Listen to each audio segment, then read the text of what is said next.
Hey, this is Josh with Trilobyte Studios. And this is Carl. Welcome back. It's been a while, hasn't it? It's been a little time, yeah. But we can make a video on that later. But for this one, Hopefully not in another year. yeah, let's just try to stay on topic.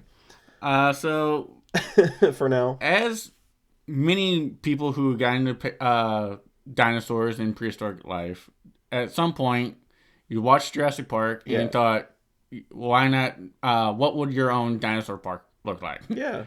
So, me and Carl sat down and decided 5 animals each of what we would put in a park. Yes, that's right. You go first. Why are you sounding such like a robot? No. It's just because I've only really got 3 that I've thought of completely. So why don't you go ahead and I'll for my first one think of a couple more. Okay. This is what happens when you don't do your homework. Yeah. So my first one I chose was Psittacosaurus. My reasoning for that was mostly for being a small ceratopsian. It would give visitors more of a hands-on experience, kind of like a petting zoo type thing. Yeah. Obviously, hopefully, a much better experience than actually being in a petting zoo where you have to go try to ram you in the ass.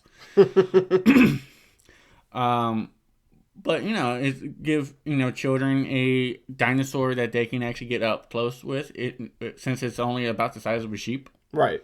Not only that, it would be a good starter small animal for the park, and you can get like a couple of them in a decent sized exhibit without spending a small fortune with them. Yeah, and it wouldn't be too taxing on your revenue at that point either, really, right? Because it would be small, and small things typically eat less than big things. Yes, they do. Except for me. Well, I wasn't going to say anything, but right. I didn't mention it. So, what was your first animal that you chose? So I will also go with a ceratopsian, but I'm just gonna take Triceratops because it's the most quintessential. It's one of the most quintessential dinosaurs. Like when you think of dinosaurs, what do people think of? They think of Brontosaurus, right? Which is not, It is it is, but like, or Brachiosaurus, right? They think of Brachiosaurus, which is really Giraffatitan, but whatever. So they think of that, and then they think of T-Rex, and then they think of Triceratops. So I'm thinking about an appeal to a large audience here. Like, obviously, they wouldn't be able to get very close to it because, they're massive. It'd probably be more like an elephant in the zoo. Yeah. If they're the big ticket item, everybody wants to go see them. Right. But only certain parks would probably be able to house it. Right, exactly. And obviously that would be a big cost. The paddock would have to be big, to say the least, if we're going to house even 2 individuals. But I don't know. I think it is one of the most quintessential dinosaur-y dinosaurs. And it will draw in a lot of people. And you know what's great? Money. Yeah, exactly. Especially in a dinosaur park where everything's expensive. Yeah, exactly. Money is great, and people want to see the animals that they grew up playing with, in the little plastic dinosaur sets. Yeah, that makes sense. Yeah.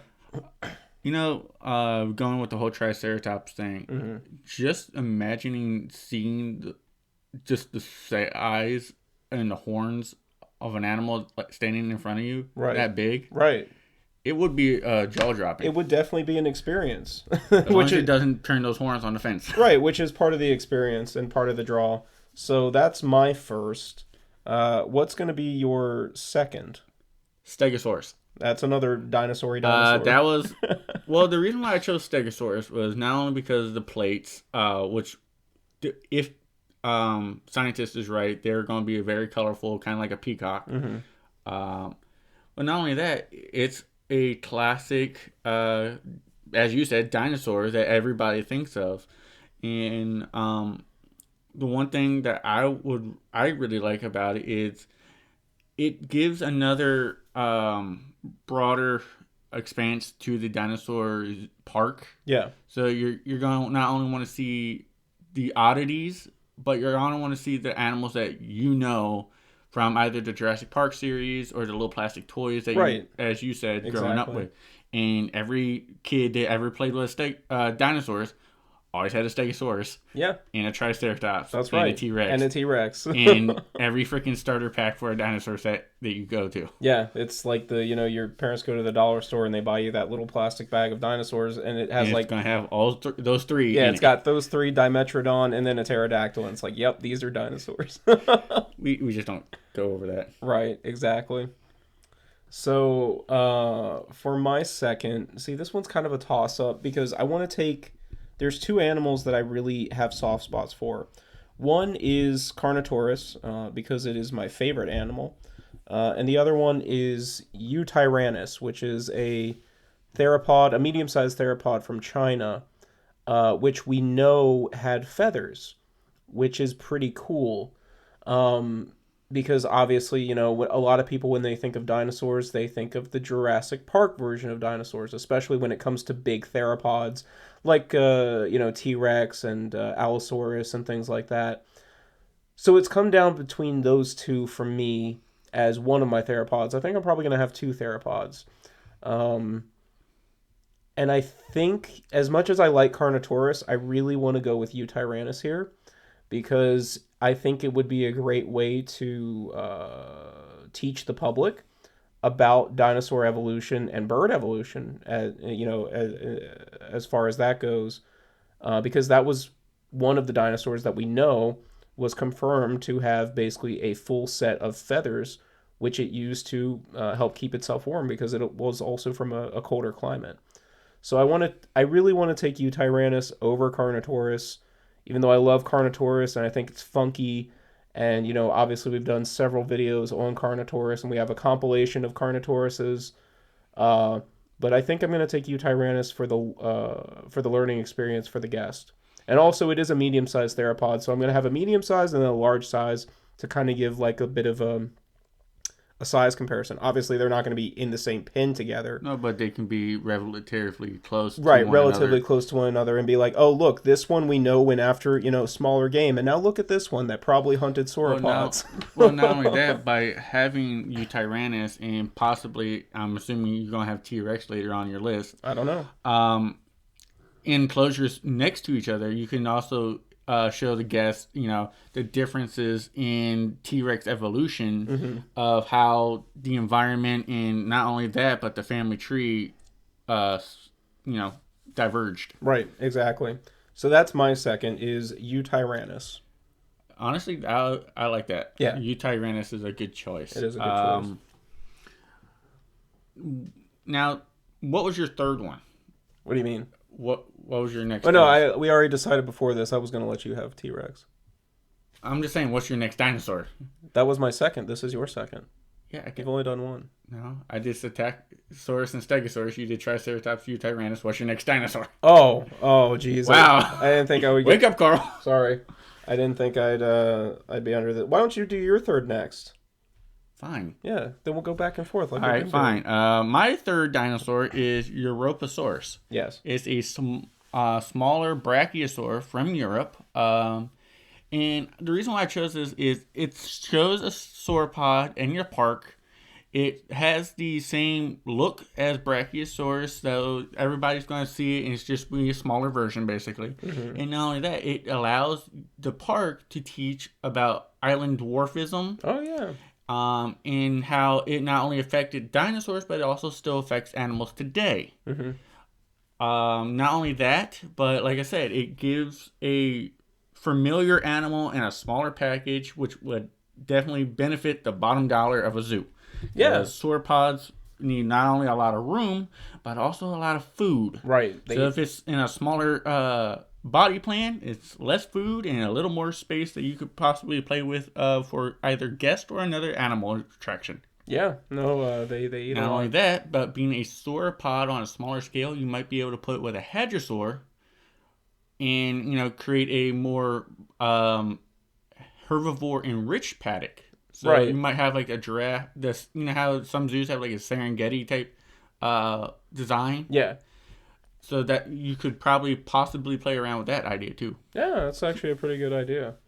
So for my third, So this is another tough one because there's two big theropods that I want to take, and I guess if it depends on what version you want of this theropod. Well, I guess there's three big theropods that I kind of want to take. Either Allosaurus, which of course is another classic dinosaur, Carcharodontosaurus, which is a very big theropod from Africa. Yep. And I'm completely blanking now on my third one. What I've said: Allosaurus, Carcharodontosaurus, and Spinosaurus. Okay, so they're all kind of different. They're all different in their own unique ways, obviously. I mean, Spinosaurus is the major difference. Yeah, he's kind of the wild card because, like, if we go with the Jurassic Park version of Spinosaurus, which is totally inaccurate. Yeah, it's just a big T-Rex with a sail, basically. Actually, it's more of a baryonyx. Yeah, it's a big baryonyx with a sail. But so I would almost want to do like obviously a scientifically accurate Spinosaurus because whatever that is, maybe it just looks like a whale. Who knows, right? It could just be a whale, or maybe he's just a dumb sloth looking guy who walks really silly, right? We don't know. You know, the sad part, that actually was a thing. Both of those were a thing. I know. But as of today, Spinosaurus is still a very interesting and has kind of like a tadpole tail with the pelican type head thing and the neck that goes back. And yeah, it's just a weird looking thing. So I'm very tempted to take one of those three, but I think I'd go with Carcharodontosaurus. One because it's massive, right? It's still a big theropod. It's one of the biggest theropods ever. I think it's like number 4. Yeah, it's like number 4 or something like that. But it's different in the way that it hunts from, obviously from Tyrannosaurus Rex. It's different from Eutyrannus because it's not a tyrannosaur. No, it's related more to Allosaurus. Right, exactly. So I think, and it's a little bit bigger than Allosaurus if I remember correctly. Yeah. So it's basically a bigger, badder Allosaurus. And I'd be able to show off, the differences in theropods between the Eutyrannus, which is a tyrannosaur, and Carcharodontus, which is more allosaurid. So I'd use that, again, as a learning experience for the guests to differentiate between, these are all theropods, but look, they're different because this one does that and this one does this type deal. Well, not only that, going back to the whole analogy of a zoo, a lot of people are drawn to the big carnivores, the lions, they like tigers, the big stuff. Bears, no joke here. But, yeah, seeing a predator that big walking around, right? You're going to be in awe, no matter how tough or, cold you are. How bad you think you are, right? When you're standing face to face with something that large, that's literally, its head is as big as you are. Yeah, exactly. There's no that's like the come to Jesus moment basically of my whole park experience. Like I wanted to take the Spinosaurus, but at the same time it's so funky that I feel like most of the public wouldn't really get it. They would just be like, why most people when they think of Spinosaurus is the Jurassic Park they're going to think of the Jurassic Park one. They're going to be probably either confused or disappointed seeing the real thing. Exactly, seeing this big duck basically with a sail on its back. With a sail, yeah. So which, even though that still is cool as shit. It is still cool. Well, it's cool to us, but well, yeah. So that's we're nerds. That's why. That's my third. So what is your fourth? My fourth. Yeah. Parasaurolophus. Yeah, we all saw that coming. Yeah, you probably saw it from a mile away. Yeah. However, I have a good reason why I'm choosing Parasaurolophus. Hadrosaurs are a major staple in the fossil record, especially throughout the Cretaceous. Yeah. And even some of the late Jurassic, when they started forming into iguanodontans and then into true hadrosaurs. Mm-hmm. Parasaurolophus has not only the draw from the Jurassic series, but also it still has that majestic horse-like look to it. Because if you look at it, it looks like a horse with basically a horn. It's a unicorn. Sure. No, seriously, if it has a horse-like head, now that we know that Hadrosaurus had more of a hoof than right, like meat mittens, basically. Yeah. So you can almost say it's the closest you're going to get to seeing a unicorn. All right. No, I like all your reasons for it, but I've never really You never thought of never a thought of it. Parasaurolophus as the dinosaur equivalent to a unicorn? Yeah, or as like the Budweiser Clydesdale, basically. That's a good one though. I mean, also it gives a park excuse to make cute plushies for kids to sell. That is true. That is very true. So when you think of dinosaurs in a zoo, you're going to have not only animals that people are going to want to see from childhood memories and stuff, but you're also going to need something to market with. And a Parasaurolophus would be a good marketing strategy for kids. And kids like toys, and They sure it's do. an easy way to make plushies and something cute for people to want to buy. Yeah, that's a good point. I mean, I guess you can cutify anything as as we're sitting here, in the office, and I'm looking at your very small, cute Tyrannosaurus Rex. I believe, yeah, it's an ornament, but it is actually really cute. So that's your fourth then? Parasaurolophus. Okay. Yeah. So for my fourth, I'm gonna take a sauropod. I just haven't really decided between either Giraffatitan or Apatosaurus. See, because I know you're thinking like practical, but like for me, if let's say I'm John Hammond, right, and I just want to spare no expense, I want to go big or go home. Yeah, he couldn't pay Nedry a few extra dollars. To be fair, I feel like Nedry was just a scumbag and was gonna do it anyway. Yeah, if he was offered any type of, but anyway, You're maybe that's more another money. discussion video, but So for my fourth, it's either Giraffatitan or Apatosaurus. And of course, Giraffatitan is what everybody thinks of when they think of a sauropod. So I want to take that one, but at the same time, I want to take Apatosaurus just because I like it. And I know we said that we shouldn't just say, oh, we're taking this because we like it, but I really do just like Apatosaurus. It's very neat. Its biology is a lot different from other sauropods. Yeah, but when you think of a Apatosaurus, you're thinking of the basic model. Well, yeah. You're literally the basic model of a sauropod. Yeah, it's like a Honda Civic. But it's a Subaru. Yeah, it's a Subaru, but it's literally just a Honda Civic, but with a tail and legs, and it eats a lot. So I think I'd probably take a Apatosaurus because it is such a different looking sauropod than the Brachiosaurus, Giraffatitan, Brontosaurus, yada yada. Right? Mm-hmm. It looks different. It's another good teaching experience. And it's still huge. Or actually, you know what? I just thought of another one. Maybe Diplodocus.